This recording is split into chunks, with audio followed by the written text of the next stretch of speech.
Welcome back to Find Music. Again, I'm flying solo because I'm doing a second entry into Larry Graves' contest.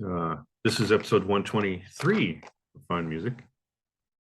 The contest, of course, Larry Graves, aka Canadian Studmuffin, wants to have us create double albums that don't exist, right? From two single albums, and to have 5 of them in the entry.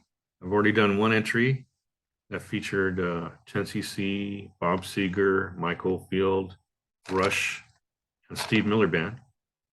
This one is going to feature some different acts. I just can't help myself. These are very worthy as well. I got to do this. I'm going to start off as the Allman Brothers. So I've got to bring up my screen share so I can do that. Here we go. Left off on, Steve Miller. Let's head over to the Allman Brothers real quick. Kapow! Almost all the way to the top. To the top floor. Here we go. There they are, the Allman Brothers Band.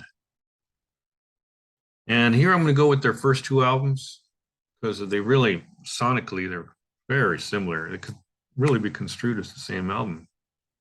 And talk about great albums. The Allman Brothers Band first album from 1969.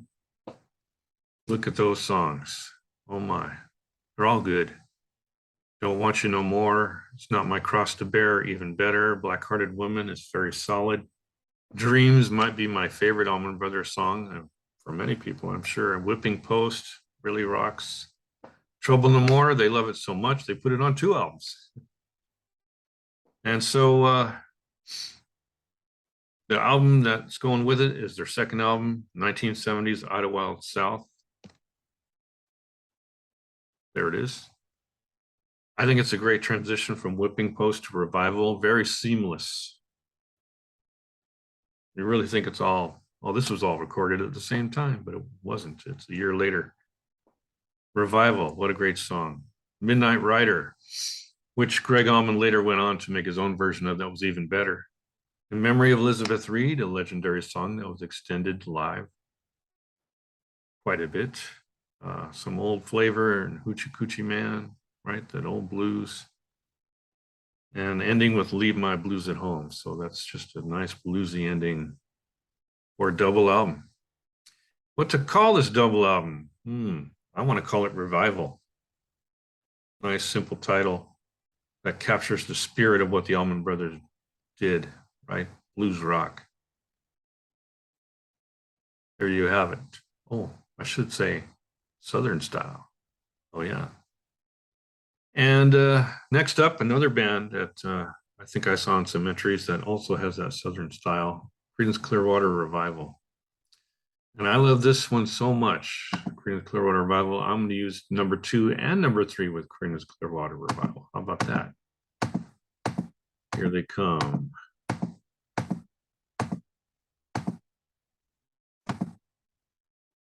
Oh, I think it went just a tad too far. There we go.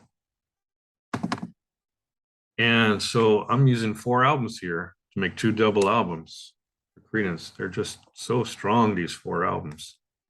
Got to make sure I got my chronology right. Let's see. There we go. Creedence Clearwater Revival. I'm going to start off with 1969 and then go to 1970. These first 2 from 69 are Bayou Country and Green River. So there's Bayou Country. We get to start off so strong, Born on the Bayou. One of my favorite songs by them is Graveyard Train. I like those slow numbers they do, the slow blues numbers that are extended jams. Graveyard Train is just wonderful. Proud Mary, legendary. And the album would end. There's only 7 tracks really on Bayou Country. The rest are bonus tracks. Keep on Chugling. I think that's one of Larry's favorites. It's a great way to end the first half of the double album because that's going to segue into, you know what, Green River. There it is. This album is even better. This could possibly be their best album.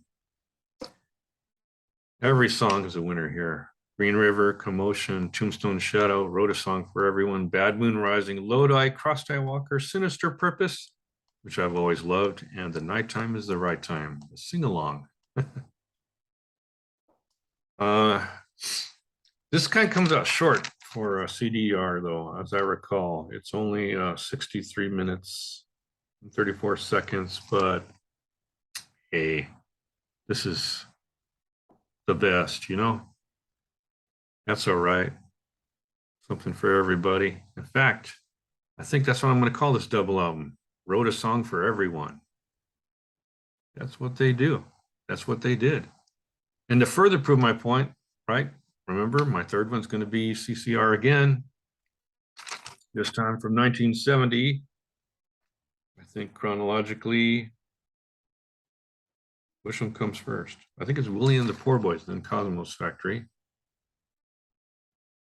Now, Willie and the Poor Boys is my personal favorite CCR album. I just love this album. There's so much variety on here. You got Down on the Corner, which everybody knows, the extremely humorous that came out of the sky.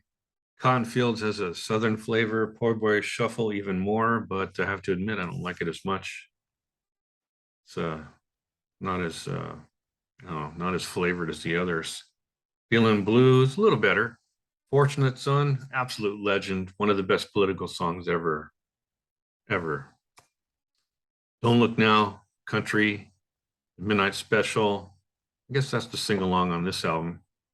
Side of the Road might be the weak point, but talk about a strong point. My absolute favorite Creedence Clearwater Revival song is Effigy.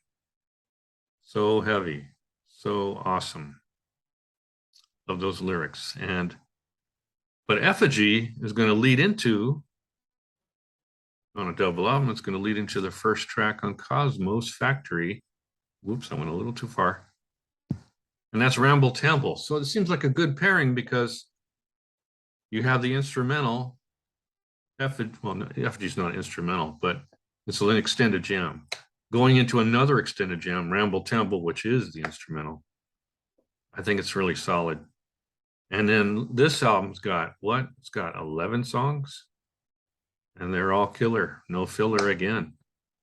Before You Accuse Me, now that's one of their most successful blues remakes. Travelin' Band, excellent. One of John's best tunes in terms of the flavor of Creedence Clearwater Revival. I might even call this double set, yeah, Travelin' Band. Sounds good. Ooby Dooby, that's another golden oldie. Looking Out My Back Door, reflective. Run Through the Jungle, has that sinister feeling that, you know, really makes these CCR songs so memorable. It makes me think of Vietnam. Up Around the Bend, up tempo, My Baby Left Me. I think that's bluesy. Who'll Stop the Rain? Wow, talk about legendary songs about Vietnam. Who'll Stop the Rain? Another great political song. And then probably the best remake and the second best version of I Heard It Through the Grapevine ever. That's for sure. I think I can only put Marvin Gaye above this, but they're right up with each other, 1A and 1B. And then the album ends with, that reflective, also tranquil, Long as I Can See the Light, with a little country flavor. What a double album that would be. Traveling Band. All right, so for the last two, what am I going to do?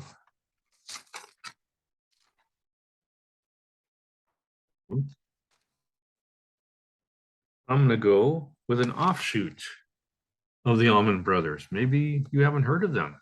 They're called Sea Level. Let me fling myself over to Sea Level real quick here. They're called Sea Level because Chuck Level, right, the famous member of the Allman Brothers. Chuck Level, first letter in Chuck is C, Sea Level. Get it? Okay. So let's head on down to Sea Level. Full of puns today. Here we go.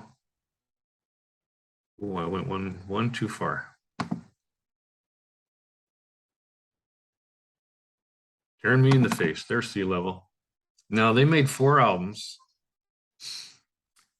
And they're a mixed race band, just like the Allman Brothers. And the first album is self-titled, called Sea Level.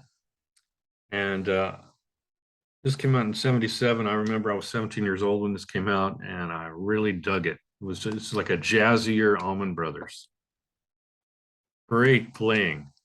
Song that introduced me to them was Shake a Leg. Lots of Allman Brothers flavor, but it also has this something else, a jazziness. Some of these songs are instrumental, and they're wonderful.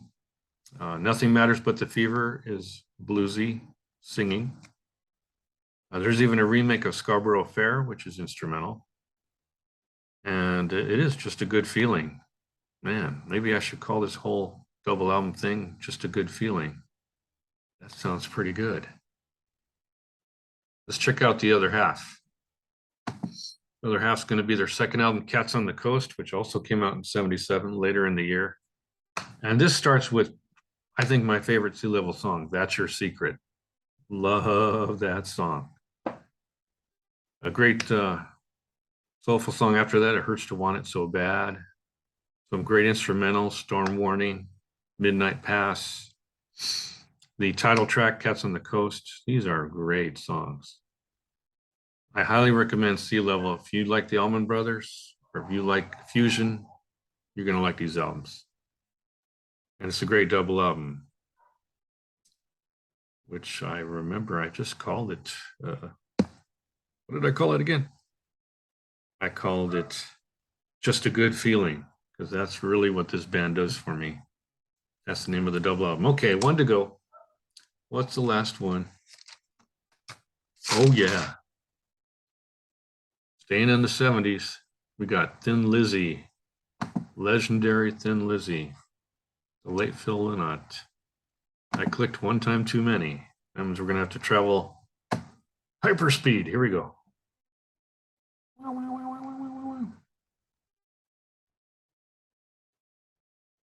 And Lizzy, here we just about are. And I'm picking their two best albums. That's because that's all I got. It's their two best albums. I love these two albums. Jailbreak and Bad Reputation. One came out after the other, 76, 77. You can tell that's my favorite era of music when I was a teenager. 76, 77, 78. Jailbreak came out in my junior year of high school. And what an album, right? Jailbreak, Angel from the Coast, Romeo and the Lonely Girl, The Boys Are Back in Town, Cowboy Song. Oh my. And Emerald to finish it off. Segueing into the second album, Soldier of Fortune, solid rocker. And Bad Reputation, I think it's my favorite Thin Lizzy song because the drumming is so phenomenal on Bad Reputation. Wow. If you don't know this song, check it out. It's just awesome. And, you know, Phil Lynnett's songwriting is so good. Opium Trail, got that Sense of Danger, Southbound, Dancing in the Moonlight was a single. Killer Without a Cause, wow, I think that's my second favorite song on the album. Downtown Sundown, that one was going to break your heart. And Dear Lord to finish off the 9-song album. The rest is bonus tracks. Dear Lord, it's like one of the quintessential Phil Lynott songs.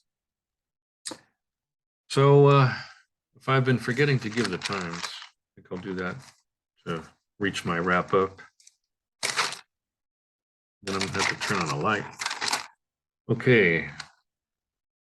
I think I'll turn on the light right now. I need this light. Oh, I can't believe I'm interrupting the video.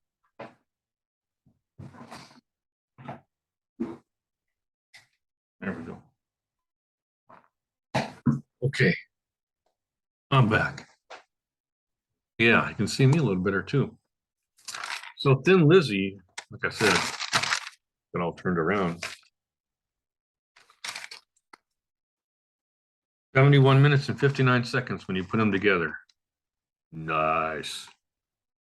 Sea Level was 78.53 put together. Very solid use of a CDR. And I think I told you the others already. Yeah, the CCRs. So I didn't tell you about the second one, the second pairing. I said the first one was short, remember? But the second one is 75-44, extremely solid. Willie and the Poor Boys and Cosmos Factory. So that's my second entry. Let me take away the screen share so I can thank you, Larry, for having this contest. Big style. Canadian Studmuffin. This is a great idea. And that's why I'm gonna give you 3 entries. I'm gonna do a third one, but this one will be more obvious than the first 2. The first one I chose it because I thought it would have albums nobody else picked. And then I thought to myself, these deserve recognition too, even if other people picked Creedence Clearwater Revival. I'm sure they did. I wonder if anybody picked the Allman Brothers and Sea Level. I don't think anybody did, but it's really good. And Lizzy, somebody should pick them. Okay. Finished with the second, on to the third.